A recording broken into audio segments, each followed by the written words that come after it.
Hello, this is Anushka from Inspire with Anushka channel. How are you all? Hope you all are fine.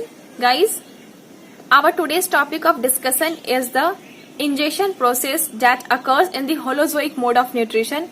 So, this mode of nutrition always occurs in the animals because animals are dependent upon the plants for their mode of nutrition.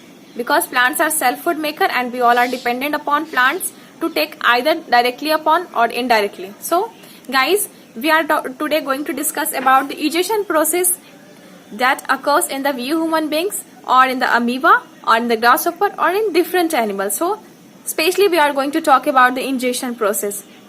So, let's start the topic. So, ingestion is a process in which the food is taken inside the body.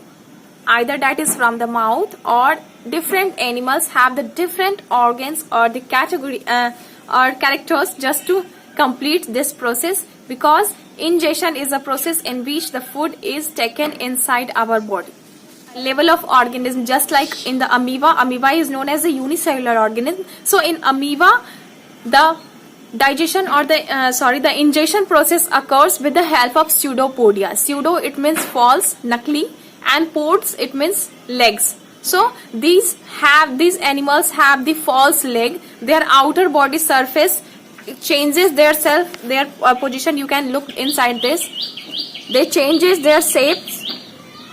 I think they change their shape with the respect of whenever they look at the food. They change their shape of the body and excrete out two leg type parts outward from their outer body surface and engulf that and pinch out that food materials and make a food vacuoles for them. So the mode of the organ which helps in the unicellular organism like amoeba for completing the ingestion process is the pseudopodia.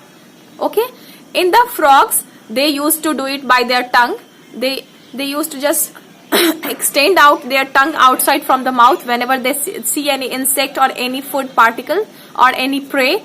They stuck it in their tongue and engulf it. Okay, in we human being we have hand and mouth. With the help of hand we put the food inside our mouth. Okay, but in the birds they have beaks just to complete the ingestion process. So likewise in the hydra also, hydra is a multicellular plant. They have the tentacles. The hydra body has some tentacles or finger-like projection on the outer part of their body, head portion. That is the head portion of their body. With the help of tentacles, they capture the prey or the food material or the plants which they want to eat. Okay, so all these things are the different types of plants. We have seen different types of animals. We have seen even grasshoppers also have the sticky tongue just to stuck the insects or the plants for their process of ingestion. So likewise the process of ingestion completes in the animals. Hope you all have tried it. If you have any doubt related to the topic, please put me in the comment section. Definitely I will go through it. And thank you so much for giving our attention and love to me. Thanks guys.